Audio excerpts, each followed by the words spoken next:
काल काट मेरा राम मेरा राम अपना राम जी की उंगली पकड़ी हिटता बहुत बढ़िया, बहुत बढ़िया। राम जी की उंगली पकड़ी हिटता हमारी आँखें राम जी हमारी नजर राम जी।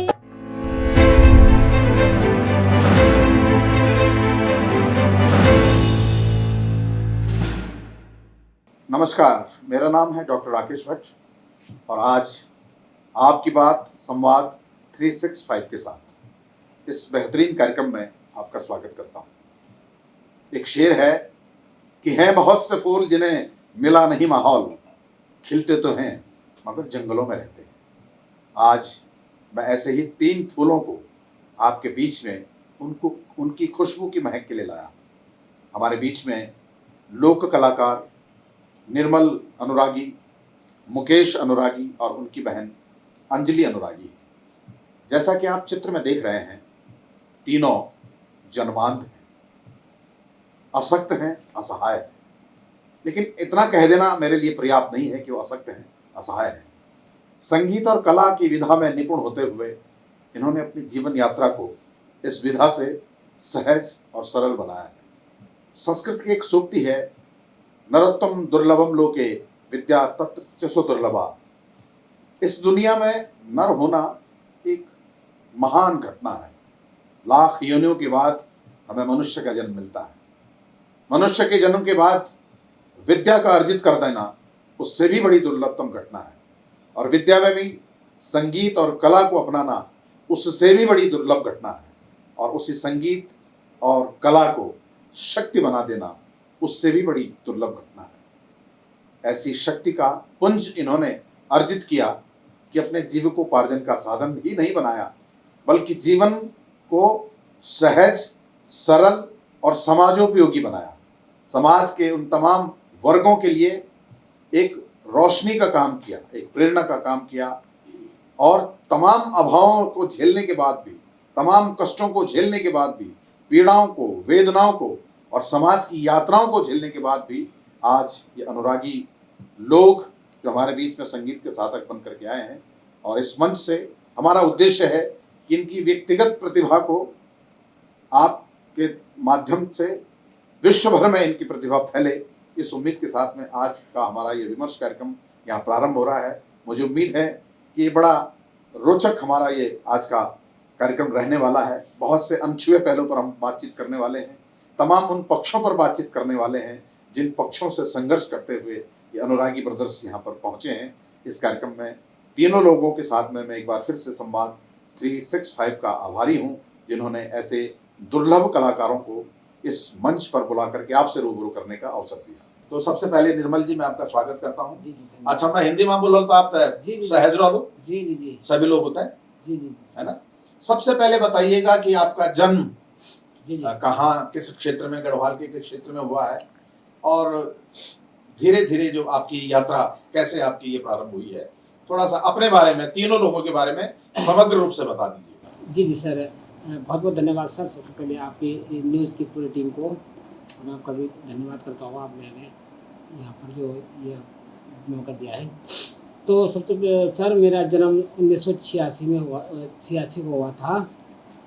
10 दिसंबर 1986 को मेरा जन्म हुआ था। और बचपन से जब हम गाने की जो संगीत की जो है, मतलब हम 7-8 साल के थे, तब से मैं सुनता था रेडियो टीवी वगैरह। अच्छा। और रेडियो टीवी वगैरह सुनता था तो गाने बजते थे उस पर, और जब उस पर गाने बजते थे तो मैं सुनता था गानों को, तो मेरे दिमाग में आता था कि मैं भी कभी क्या ऐसा गा सकूँ, मतलब या मतलब कुछ ऐसे कुछ आता था दिमाग में। इतना ध्यान नहीं है मुझे, लेकिन आता था ऐसे कुछ। मैं भी गुनगुनाने लगा ऐसे ऐसे करके। फिर मैंने भी गाना सीखा। फिर उसके बाद मेरे ये भाई बहन भी हो गए, तो ये भी इनको। तो इससे पहले जबकि आप कह रहे हैं कि गाने की रुचि आपकी पैदा हुई, जब आपको पता चला कि ये दुनिया आपके लिए बेरंग है, आप देख नहीं सकते हैं, तो उस अनुभव को अगर मैं पूछूं तो कैसे व्यक्त करेंगे उसको? सर, इस समय तो लगता था जब मेरे पिताजी भी बहुत दैनिक स्थिति भी थी, हमारी गरीब लोग थे हम लोग, और गानों के बारे में तो सुनना था, हम सोचते बजाते थे, खाली एक मन में अपने सोचते थे कि हम ऐसे गाते, कभी कभी ऐसे गा पाते, मंच पे खड़े हो पाते। ये तो बहुत दूर दूर की बात थी, यहाँ तक तो सोचना भी नहीं था, लेकिन हम सपने ही देखते थे बस खाली ऐसे। अच्छा।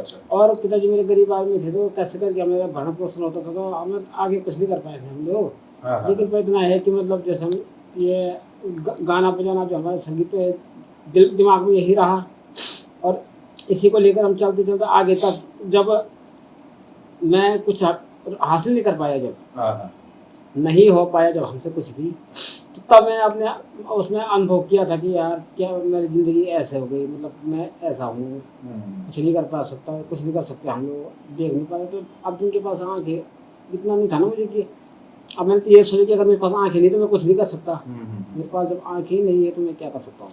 तो आप महसूस कर सकते हैं इनकी वेदना को, इनकी करुणा को, कि जब आफ्टर ऑल जब ये स्वीकार कर लिया कि जब आंखें नहीं हैं, दुनिया बेरंग है, आज तक इन्होंने इस दुनिया के किसी रंग से परिचित नहीं हुए हैं, लेकिन उसके बाद भी हौसला इतना मजबूत है, इतना दृढ़ है।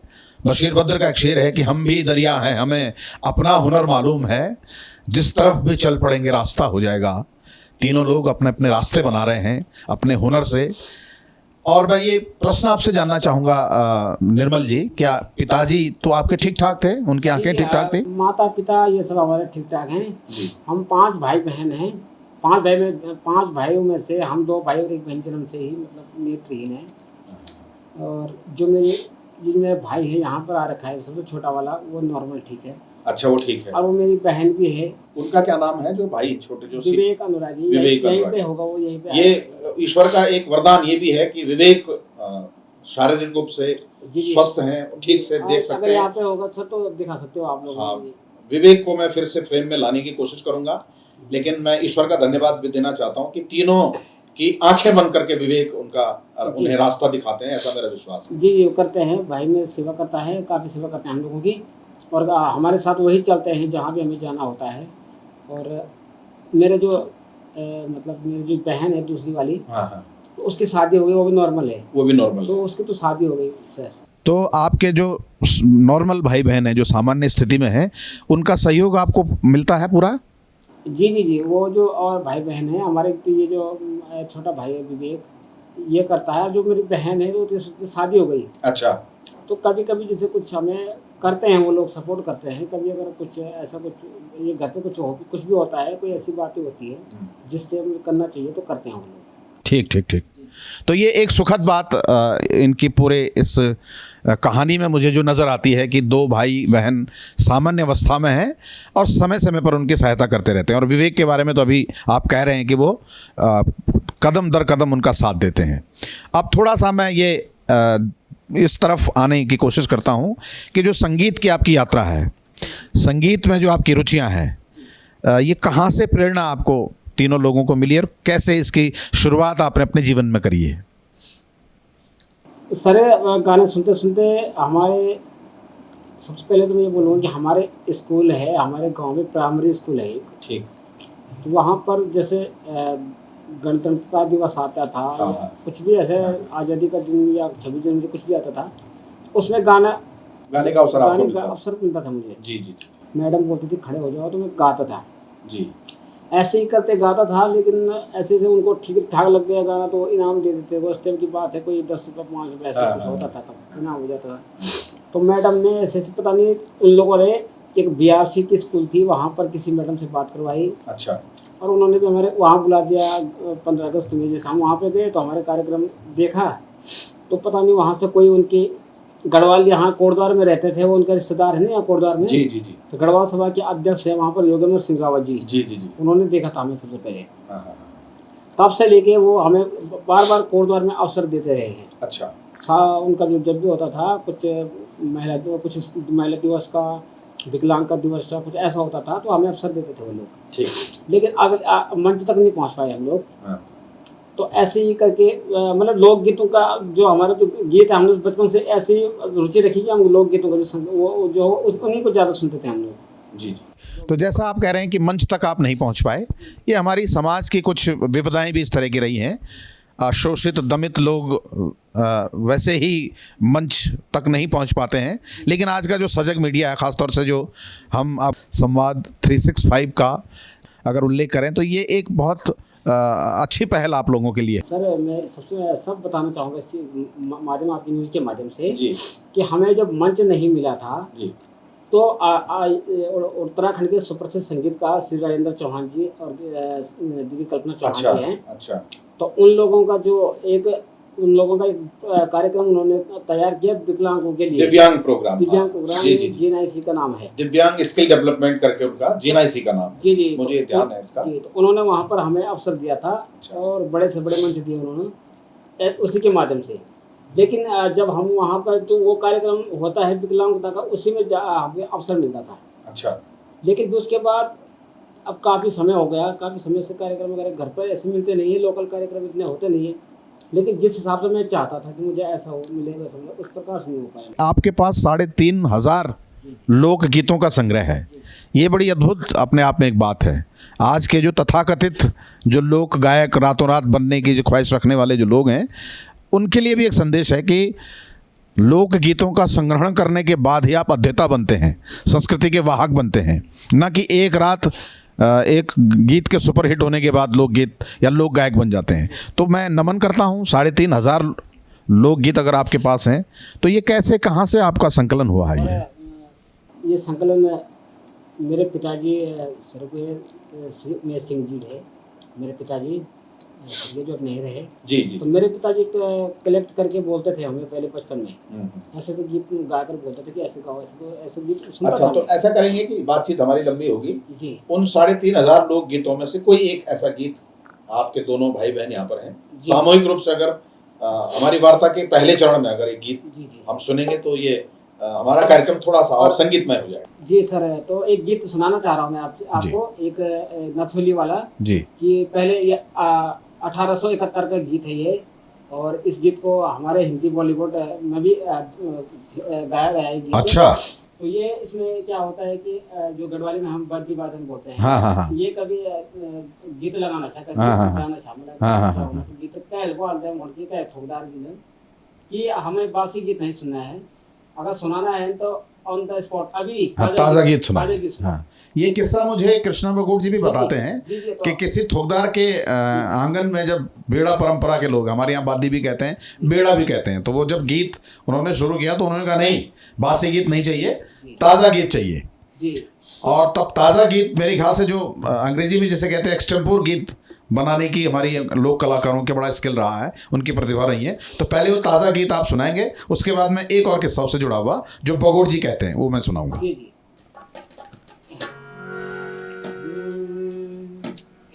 नथुली तेरी नथुली तेरी सोनकी, नथुली तेरी सोनकी, नथुली तेरी सोनकी, कांच की है घुमा जाएगा, कांच की है घुमा जाएगा, आंसुली तेरी,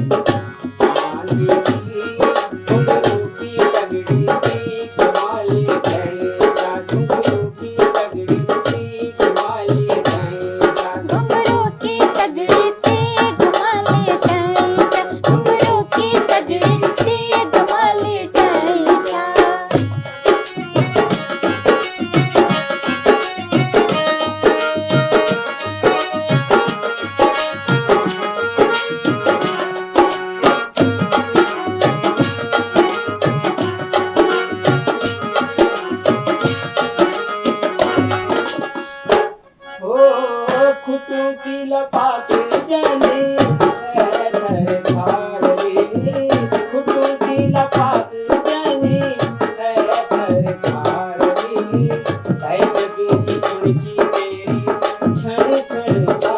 क्या बात है।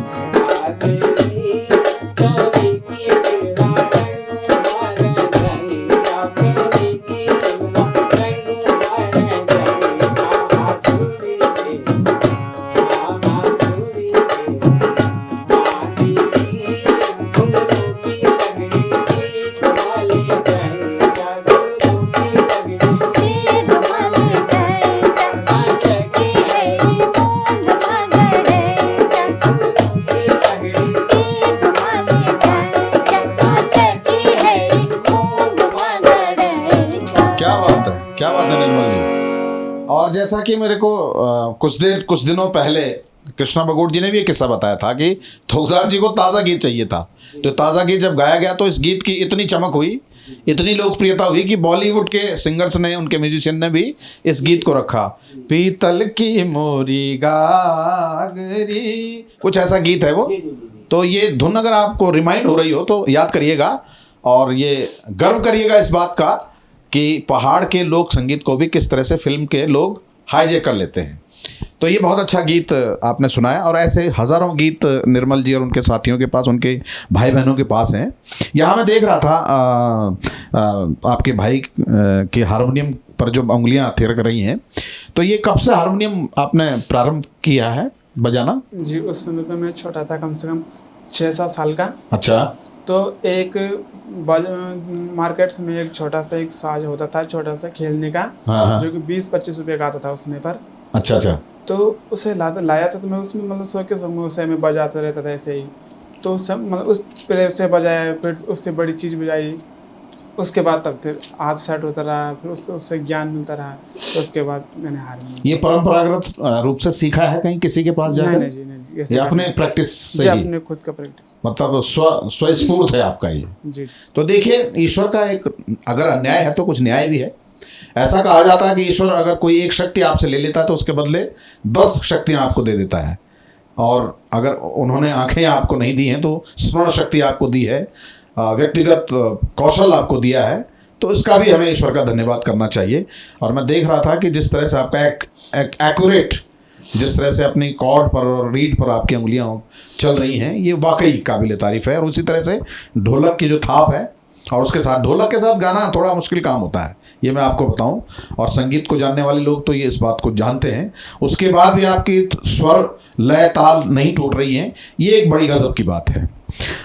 निर्मल जी, मैं ये थोड़ा बहन के बारे में आपसे जानना चाहूँगा कि चूँकि इस यात्रा में ये बराबर आपके साथ चल रही हैं, एक लड़की होने के नाते, और होता है थोड़ा सा जो हमारे पुरुष और महिला का जो भेद है वो कुछ, और उसके ऊपर से जन्मांध हो जाना, तो ये कुछ विकटताएं आपके पास आई हैं क्या अपने बहन को लेकर के?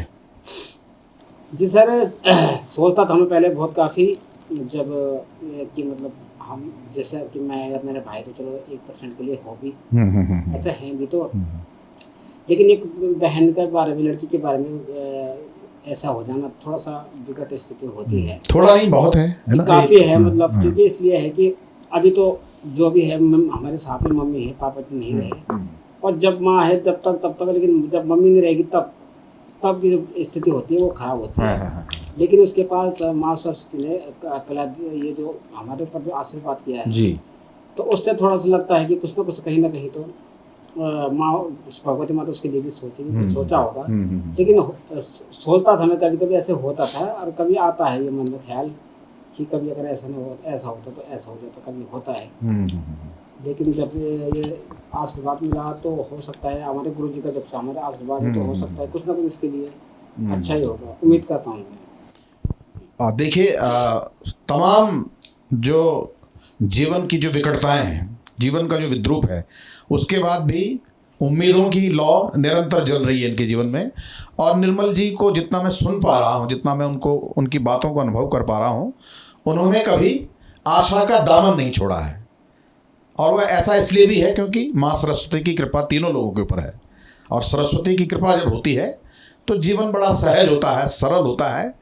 और सिर्फ अपना ही जीवन सहज और सरल नहीं होता है, वो समाज के जीवन को भी सरल सहज बनाने में उनका बड़ा योगदान होता है।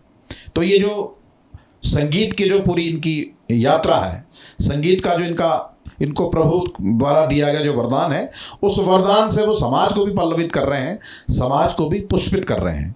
एक बड़ा क्यूरोसिटी मेरे दिल में है, मेरे मन में एक उत्कंठा है। ईश्वर अगर संगीत के साथ साथ अगर आपको आंखें भी देता तो फिर कैसा अनुभव करते आप तीनों लोग? सर, अगर मैं ये सोचता हूँ कि संगीत तो हमारे है ही, मैं बचपन से यही सोचता रहा, लेकिन अगर मेरे पास नेत्र होते जी, मैं भी सोचता हूँ कभी कि अगर मेरे पास मतलब मैं नेत्र होते मेरे पास, मैं देख पाता दुनिया को, तो मैं ये चाहता हूँ कि मैं किसी पद पे होता, किसी चुनाव पे लड़के किसी पद पे होता, और अपने देश के लिए यहाँ का कुछ विकास करता, किसी गरीबों की सहायता करता। मेरे पास कोई ना कोई पद होता, उत्तराखंड के लिए होता तो उत्तराखंड का विकास करता, किसी गरीबों की सहायता करता, मतलब कुछ ऐसा कुछ काम करता मैं कि जी मैं समझ रहा हूँ जी जी कि आपकी जो भावनाएं हैं वो हम तक पहुंच रही हैं। जी बहुत कम शब्दों में आप बहुत अधिक आपकी भावनाएं हम तक पहुंच रही हैं। जी इतना तो आपने जन्मांध होने के बाद किया, समाज की आप सेवा कर रहे हैं, समाज के लिए आप दे रहे हैं। 3000 से ज़्यादा लोकगीतों का आपके पास संग्रह है। ये अच्छे खासे आंख वाले के पास नहीं है जो दावा करते हैं लोक संगीत का, लोकगीतों का, जो बड़ा बड़ा दावा करने वाले हैं। वो 3000 तो छोड़िए, उनके पास 3 या 4 भी कोई दुर्लभ ऐसे लोकगीत नहीं होंगे। ये एक बहुत अनूठी बात आप में है। आपके बारे में ऐसा भी कहा जाता है कि आंखें न होने के बाद भी आप मोबाइल बहुत ठीक ठाक तरह से चला लेते हैं, जी जी संवाद आप ठीक ठाक कर लेते हैं। तो ऐसा कैसे संभव है? जी मोबाइल हम एंड्रॉयड फ़ोन जो मेरे सामने आपको भी चला के बता। हाँ, अगर इनको हाँ फ़ोन उपलब्ध करवाया जाए तो। जी जी तो हमारे जो फ़ोन है हाँ। वो हम आपको दिखाते हैं किस प्रकार से हम अपना जो फ़ोन है हमारा ये हम चलाते हैं। हाँ, मैं आपको उपलब्ध करवाता हूँ। ये जी जी जी बैक कर्टेन से फ़ोन आ रहा है। ये आपका एंड्रॉयड फ़ोन है और अभी मुझे मालूम नहीं कि कैसा इसका लॉक खुलेगा। जी जी जी अब जो हमारा जो एंड्रॉयड फ़ोन है सर, आपको स्क्रीन नहीं दिखेगी अभी, इसमें स्क्रीन अभी दिख नहीं रही होगी आपको, जी, जी, जी। नहीं दिखती होगी और स्क्रीन इसको पहले खोलना पड़ेगा। उसके बाद अभी मैं आपको स्क्रीन दिखाऊंगा इसकी। और अच्छा। जो मेरे ये बहन है मेरी, ये बहन भी चलाती है, अच्छा। हमारे भाई भी, हम तीनों ही चलाते हैं अच्छा। फ़ोन को, तीनों चला लेते हैं। तो अभी थोड़ा टाइम लगता है लोडिंग होने में। इसमें मेमोरी कार्ड डाल रखा है मैंने इसमें। अच्छा। तो इसमें जो मेमोरी कार्ड है 16 GB का है। अच्छा। जब ये खोलता है तो पूरा लोड करता है। इसमें तो बड़ी बड़ी वीडियो है, इसमें बड़ी बड़ी मतलब गाने हैं डाल रखे, रिकॉर्ड कर रखे हैं, तो इसलिए ये अभी ज़्यादातर मतलब टाइम लगाएगा खोलने में। अच्छा। जी जब ये जैसे ये खुलता है मैं आपको फिर इसके बारे में जरूर, तो तब तक मेरा दूसरा भाई है वो आपको हाँ, जब तक ये खुलता है जी तो मैं आपके छोटे भाई मुकेश से कुछ और सवालात ये कर लेता हूँ। ये हारमोनियम आपकी अपनी है या कहीं गिफ्टेड है? जी जी अपनी है जी। आपने खरीदी है? जी जी तो आपको कोई कल्पना ऐसी है कि ये, क्योंकि आपने जब चीज़ देखी नहीं है जी तो इसके बारे में आपकी कुछ जो कल्पना संसार है आपका जी कि हारमोनियम कैसे होती होगी जी और कैसे उसको रीड किया जाता है, कुछ थोड़ा सा एक्सपीरियंस बता सकते हो कि मतलब हारमोनियम को क्या समझ करके आप प्ले करते हैं? मैं हारमोनियम को जी सर जी इसमें ये होता है ना रीड होती है। स्केल, जी जितने ये कैसी आवाज़ रीड कर, ये रीड हाँ। कैसी आवाज़ दे रही है, ये फिर उससे ऊपर है, ये फिर उससे ऊपर है, तो ऐसे में इसमें स्वर मिलाने। सरगम का पूरा आपको आइडिया है। जी जी तो आप किसी भी गीत की धुन को जी जी बजा सकते हैं, जी जी है ना? तो तो- सर हाँ, आपने हमारा इस बीच आपका मोबाइल खुल गया। जी अब ये मोबाइल है मेरा, आपको स्क्रीन दिख रही होगी। जी तो अब इसको हमें खोलना है। जी अपना मोबाइल जो है मैं खोल कर रखूँगा सर, तो आपको स्क्रीन दिखा रहा हूँ मैं।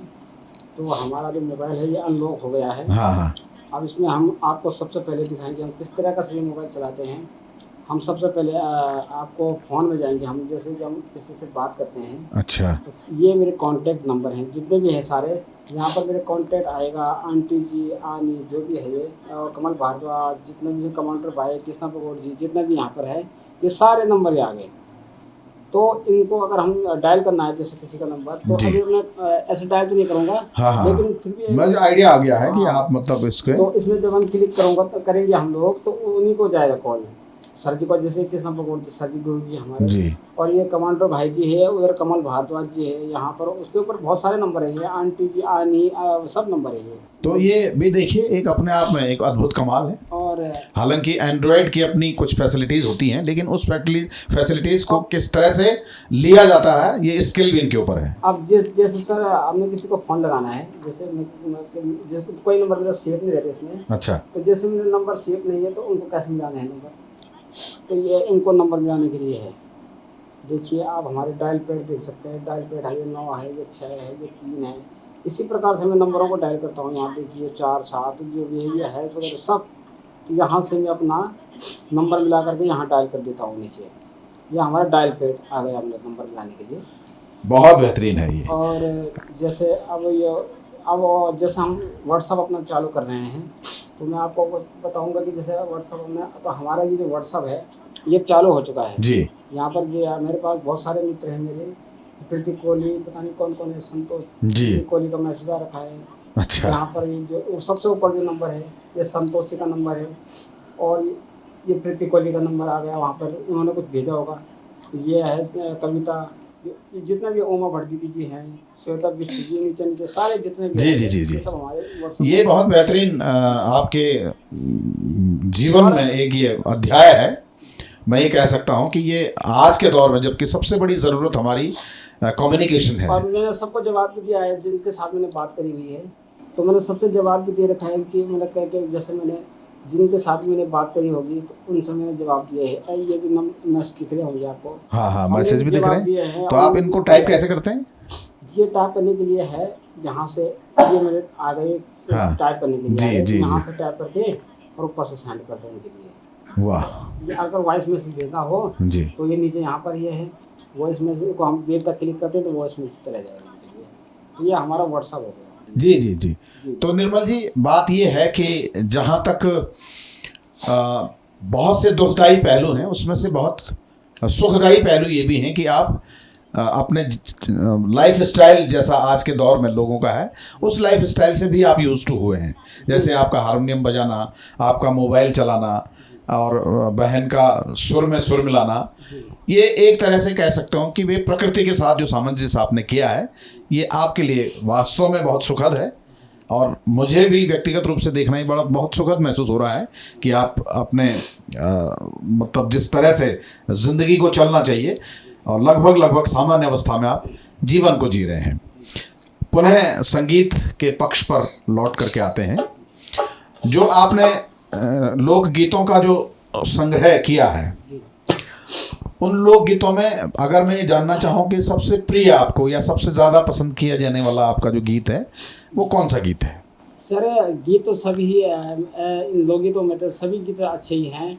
इनमें मैं ये भी नहीं आता समझ में कि कौन सा गाऊं, हाँ, कौन सा वो करूँ, ऐसा कुछ समझ नहीं आता। लेकिन एक देश हमारे फौजी जवानों के लिए भी गीत है इसमें जी। मतलब एक जो फीमेल सॉन्ग है, तो उस सॉन्ग मेरी बहन अंजलि आपको सुनाई। हाँ, अंजलि कि बूटे पट्टे कमर कसी, ये वाला गीत हाँ। आप गाओ अंजलि।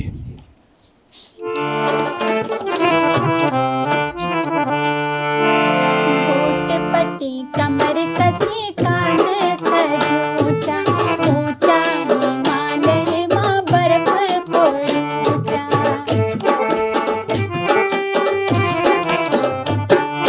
बूटे पट्टी कमर कसी, कान सज ऊंचा ऊंचा, हिमालय माँ बर्फ पड़ी ऊंचा। तन होला सख होला कश्मीर घाटियों माँ, तन होला सख होला कश्मीर घाटियों माँ। हे कुलड़ी ना लोक तो, हे जिकुड़ी ना जुर तो, हे घुबते ना घूर तो, हे कुलड़ी ना लोक तो।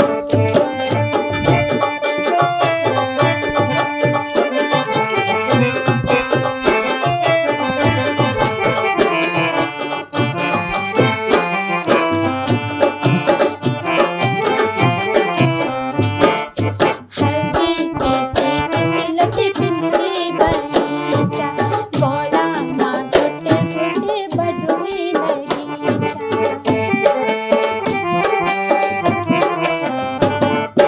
हल्दी पे सेक सिलटी पिंगली बगीचा, गोला माँ छोटे छोटे बढ़वे लगीचा।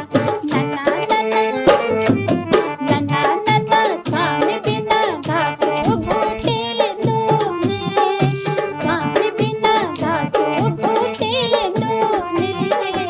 हे कुलड़ी ना लोक तो, हे घुबते ना घूर तो, हे जिकुड़ी ना जुर तो, हे कुलड़ी ना लोक तो, हे कुलड़ी ना लोक तो, हे कुलड़ी ना लोक तो। क्या बात है।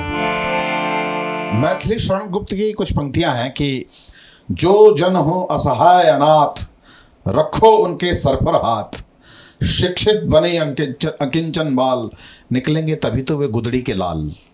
ये जो गुदड़ी के लाल हैं, गुदड़ी के लाल वही होते हैं जो अनूठा कर जाते हैं। तमाम जीवन की विद्रूप परिस्थितियों को धता बताते हुए, उनको पराजित करते हुए जो अजेय होते हैं, वही गुदड़ी के लाल होते हैं। और ऐसे ही 3 गुदड़ी के लाल हमारे साथ आज इस वार्ता में बने हुए हैं। तो अब मैं अपने बातचीत के इस हिस्से में, जो कि लगभग हम अपनी बातचीत को यहाँ तक ले आए हैं, और इस विमर्श का ये मुझे लगता है कि अंतिम जो सत्र होगा, मुकेश जी के पास में आ रहा हूँ। मुकेश जी, जहाँ तक मुझे जो ज्ञान हुआ है, जो मुझे सूचना मिली है कि आप बहुत इंटीरियर विलेज के गांव के रहने वाले हैं, बहुत पॉकेट विलेज जिसे कहते हैं, जहाँ पर संसाधनों का अभाव है, इलेक्ट्रॉनिक गैजेट्स जहाँ पर चल पाना बड़ा मुश्किल होता है। इन स्थितियों में आपको हारमोनियम और जो आपने कहा, जो कीपैड वगैरह जो भी आपने कहा, उस दुरूह स्थिति में आप कैसे ये संयोजन करते हैं? और अभी मैं देख रहा था कि जहाँ से भी हमारे निर्मल जी और अंजलि जहाँ गीत उठा रही थी, वो कॉर्ड आप दे रहे हैं, तो ये कैसे आपका ये गुण विकसित हुआ? जी, ऐसे मैंने पहले इसमें ऐसे इसे बजाने सीखा। हाँ। उसके खुद के माध्यम से मैंने इसको सीखा। जी। फिर उसके बाद जैसे मतलब भाई लोग गाते थे और मैं इसको बजा, जैसे उन्होंने कुछ गले से कुछ सुर कर दिया तो मैं उसको इसमें मिलाता था कि वो स्केल कौन सी है। हाँ। फिर ऐसे होते करते होते मेरे को पता चल गया, आपको आदत पड़ गई फिर? जी। जी। तो फिर उसके बाद मेरे को ये सरगमों के बारे में, जैसे कि ये सा रे गा मा पा, ऐसे में जो 7 स्वर होते हैं, तो इनके जानकारी ली मैंने। जैसे मोबाइल होता है ना, एंड्रॉयड मोबाइल, जी। तो उसमें गूगल प्ले स्टोर में होता था, एक एप्लीकेशन आता है तानपुरा। हाँ, तानपुर आता तो है। जी मैंने उसको डाउनलोड किया। हाँ। और उसके बाद मैंने उस तानपुर से मेल आपने किया? जी वहाँ से देख कर संगीत समझने वालों को, संगीत जानने वालों को शायद इस बात का ठीक से अंदाजा होगा कि किसी भी हारमोनियम प्लेयर के लिए टाइमिंग के साथ कॉर्ड पकड़ना बड़ा चैलेंजिंग होता है। अच्छे म्यूजिशियन भी उस वक्त अगले बगले झांकने लगते हैं, और कॉर्ड पकड़ना, जहाँ पर सिंगर गा रहा है, उस सिंगर के नोट को पकड़ना बड़ा कौशल का काम होता है। और मैं देख रहा हूँ कि वही कौशल मुकेश के अंदर है। इनके भाई बहन जहाँ पर भी गा रहे हैं, ये झट से उसी कॉर्ड को पकड़ दे रहे हैं, उसी नोट पर आ जा रहे हैं। तो ये बहुत अच्छी बात आप में है। अब जो इनके कौशल का हम उल्लेख कर रहे हैं, उस कौशल को और थोड़ा सा उसके पन्ने खोलते हुए मैं एक और विशेष बात आपके बीच में साझा करना चाहता हूँ। ये जो यंत्र है, ये सामान्य रूप से ढोलक कहा जाता है। वैसे संगीत की भाषा में से नाल भी कहते हैं। नाल का मतलब जो नटों से कसी जाती है। इसकी अपने स्केलिंग होती है, जहाँ सा से मिलाना चाहें, पा से मिलाना चाहें, वो हम ढोलक को मिलाते हैं। जैसे कोई भी साज मिल जाता है। ढोलक के रिदम में एक स्पेसिफिक वर्ड आता है, इसे कहते हैं पैटर्न। रिदम का कोई एक पैटर्न होता है। जैसे दादरा बजाना चाहें, कहरवा बजाना चाहें, खेमटा बजाना चाहें, दीपचंदी बजाना चाहें, ये हमारे पैटर्न्स होते हैं। यहाँ इन तीनों कलाकारों में एक विशेष बात यह है कि एक पैटर्न हमारे निर्मल जी देंगे, उसी पैटर्न को दोनों हमारे कलाकार फॉलो करेंगे, बिना किसी ताल को भूलते हुए, बिना किसी लय को भूलते हुए। तो मैं चाहता हूँ निर्मल जी, आप ढोलक में पैटर्न शुरू करें, ताकि उसी पैटर्न को दोनों कलाकार हमारे फॉलो करेंगे। जी। गढ़वाली ही। हाँ, गढ़वाली फोक में बजा दीजिए।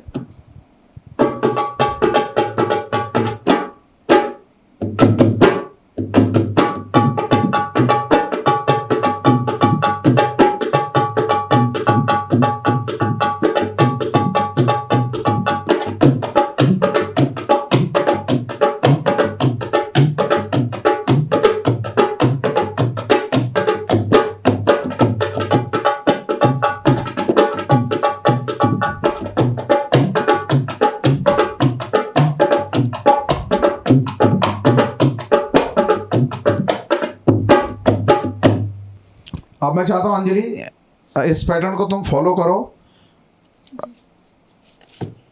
जैसा निर्मल जी ने अभी ये ढोलक दिया है। कोशिश कर रही है अंजलि, और इसी पैटर्न को फॉलो करते हुए अंजलि भी ढोलक, जबकि हाँ चलिए।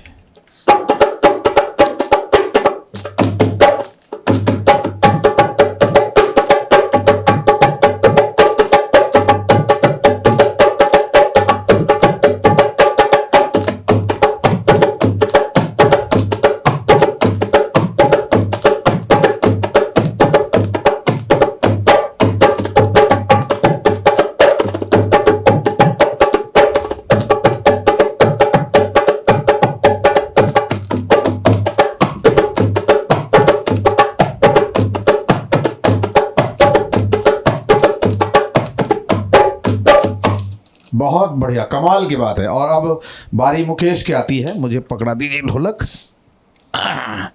लीजिए मुकेश जी।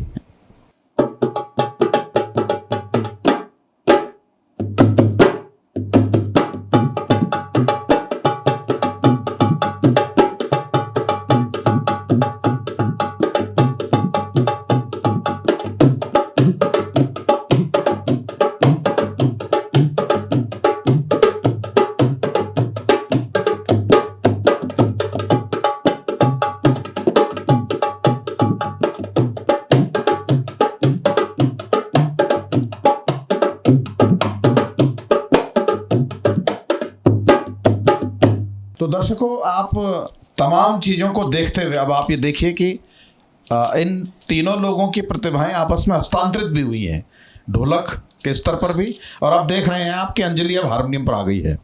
तो जितना बेहतरी ये गा रही है, जितनी बेहतरी से, उतनी बेहतरी से हारमोनियम बजाएंगी। और हारमोनियम की धुन पर निर्मल जी गाएंगे ढोलक के साथ में, मुकेश जी उनका साथ देंगे।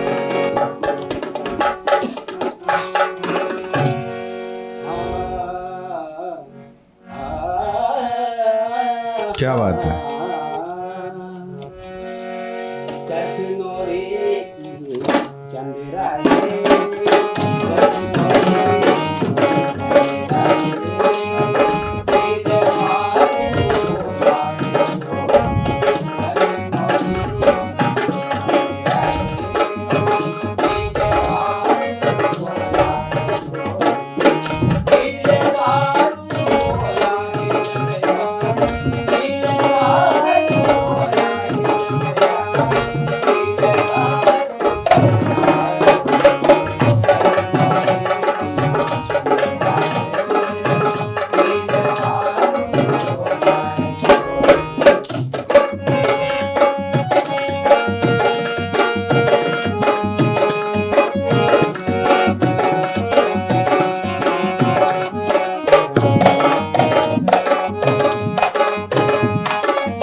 तो दर्शकों, मुझे विश्वास है कि आज की इस बातचीत के माध्यम से, आज के इन कलाकारों के प्रदर्शन के माध्यम से, और जितना भी इनकी बातचीत से निकले हुए जो हमारी जिज्ञासाएं जो शांत हुई हैं, मैं ये कह सकता हूं कि एक असहाय असक्त जीवन के बावजूद भी जिस तरह से जीवन की लड़ाई को आप लोग लड़ रहे हैं, और संगीत की इस विधा को जिस तरह से आपने वैयक्तिक शक्ति बनाया है, ईश्वर उस शक्ति में उत्तरोत्तर वृद्धि करे।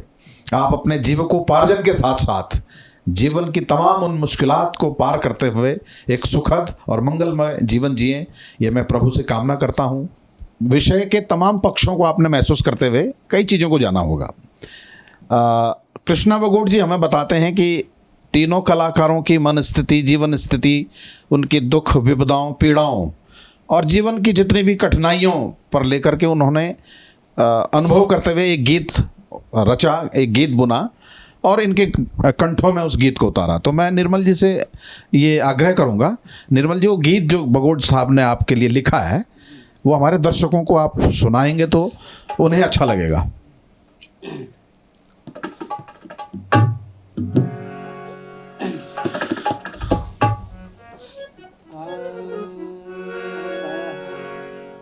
कै दुख रखू काम कै डूब डरो तार दो छैल बणी दुख रखू कै की उकाल काट दो। बहुत बढ़िया, बहुत बढ़िया।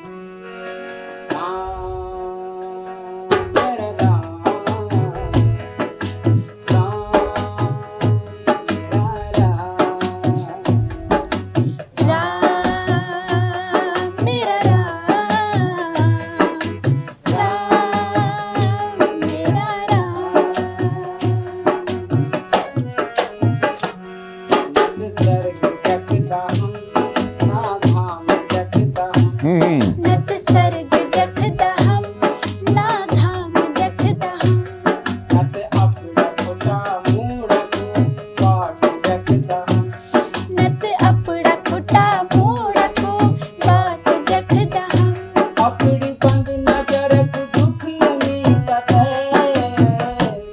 अपना राम जी की उंगली पकड़ी हिटदा बहुत बढ़िया, बहुत बढ़िया। राम जी की उंगली पकड़ी हिटदा हमारी आँख राम जी हमारी नजर राम जी हमारी सृष्टि राम जी हमारी दृष्टि राम जी।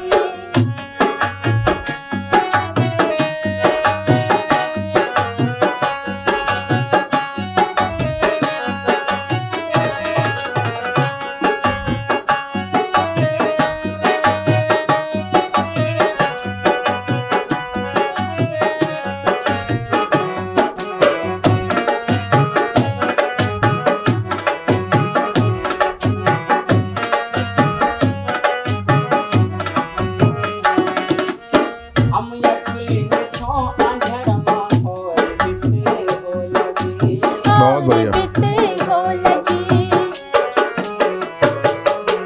हम यकली छो अंधरमा और बिते हो लगी हम तो आँख खोल नहीं सकता तुम तो आँखें खोल लगी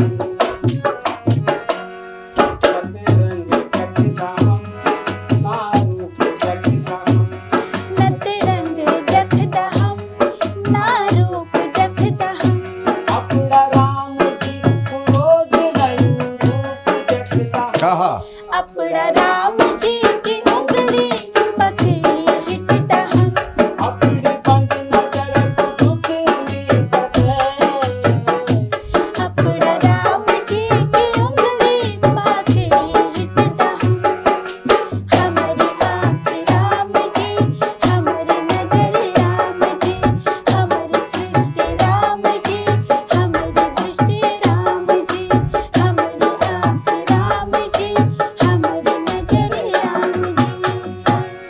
बहुत प्यारा गीत लिखा है। अगर बगोट जी इस साक्षात्कार को कहीं देख रहे हों तो मैं उन्हें सलाम भेजना चाहता हूं, उन्हें नमन करना चाहता हूं। इनकी पीड़ाओं को, उनके दुखों को जिस तरह से महसूस करके आपने ये गीत के बोल दिए हैं, हमारी नज़र राम जी हमारी दृष्टि राम जी, और कहा भी गया है कि उदासी मन काहे को डरे तेरा राम जी करेंगे बेड़ा पार। राम की जो शक्ति आपने अर्जित की है, ये वाकई ये जो गीत मैंने सुना है, ये आंखें नम हो रही हैं, मन द्रवित हो रहा है, और साथ साथ ये भरोसा भी जग रहा है कि जो विश्वास आप तीनों भाई बहनों ने कायम किया है, उस विश्वास पर अब जीवन की यात्रा आपकी चलेगी। निर्मल जी, मैं बातचीत के अंतिम क्रम में आपसे दुनिया भर के हमारे श्रोता, भारत में, हमारे राज्य में, भारत के बाहर भी हमारे प्रवासी भाई बंधु देख रहे हैं आपको, उनके लिए आप क्या कहना चाहते हैं? किस तरह की आशाएं आप प्रकट करना चाहते हैं? सर, मैं यही कहना चाहूँगा, हमारे भारतवर्ष में उत्तराखंडी हमारे भाई बहन जो कार्यक्रम को देख रहे हैं या विदेशों में जो भी इस कार्यक्रम को देख रहे होंगे, तो उनके लिए मैं एक संदेश यही है मेरा कि हमारे पास नेत्रहीन नहीं है, हमारे पास जो नेत्र नहीं है, और हम आप लोगों से इतना चाहते हैं कि हम लोग जो हमारी जो ये जो कला है जो हम प्रयास कर रहे हैं, तो हम चाहते हैं कि आप लोगों के सामने हम ये अपनी ये कला प्रस्तुत करना चाहते हैं कि आप लोग बस हमारे जो प्रस्तुति है इनको आप लोग किसी न किसी प्रकार से हमें समर्थन करें। जी हाँ, जी, जी, हम यही चाहते हैं सब लोगों के लिए ऊपर वाले से भी प्रार्थना करेंगे कि आप सभी लोग राजी खुश रहें। तो जैसा कि निर्मल जी की भावनाएं आप तक आ गई हों, आपके गीत संगीत के जहाँ जहाँ भी कार्यक्रम होते हैं, आपके निकटतम स्थानों में कहीं होते हैं, तो इन्हें सपोर्ट करें, समर्थन करें। हर तरह से संबल दिया जाना चाहिए ऐसे लोगों को, चाहे मानसिक संबल हो, शारीरिक संबल हो, आर्थिक संबल हो, सामाजिक संबल हो। ये सारे संबल जब ऐसे कलाकारों को, ऐसे ज़रूरतमंद लोगों को जब मिलेंगे तो निश्चित रूप से समाज में उनके लिए नई राहें खुलेंगी, जीवन की नई आशाएं जगेंगी, नई उम्मीदें जगेंगी। इस उम्मीद के साथ मैं एक बार फिर से मैं आभारी हूँ संवाद 365 का, जिन्होंने ऐसे लोक कलाकारों की, जो कि सुदूर ऐसे इलाके, ऐसे क्षेत्र में रहते हैं जहाँ की आज भी संसाधनों का इतना अभाव है जिसकी बानगी आप ठीक तरह से महसूस कर सकते हैं। मैं आप सभी दर्शकों का, सभी श्रोताओं का आभारी हूँ इस कार्यक्रम को देखने का। और मुकेश जी का एक विशेष आग्रह मुझ तक आया है।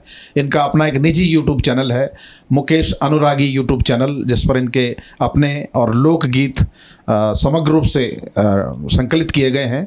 उस चैनल को आप ज़रूर सब्सक्राइब करें, लाइक करें, बेल आइकन दबाएं, ताकि थोड़ी बहुत आर्थिकी से इनका जीवन यापन भी सहज हो, सरल हो। एक बार फिर से संवाद 365 का बहुत बहुत धन्यवाद इन लोक कलाकारों को आप सबके समक्ष लाने के लिए। आपकी इस पर क्या राय है, हमें कमेंट कर ज़रूर बताएं। इसके साथ ही आप हमारे YouTube चैनल को सब्सक्राइब कीजिए। आप हमें Facebook, Instagram, Twitter और कू ऐप पर फॉलो भी कर सकते हैं। और संवाद 365 के साथ एक क्लिक में जुड़ने के लिए डाउनलोड कीजिए संवाद 365 ऐप।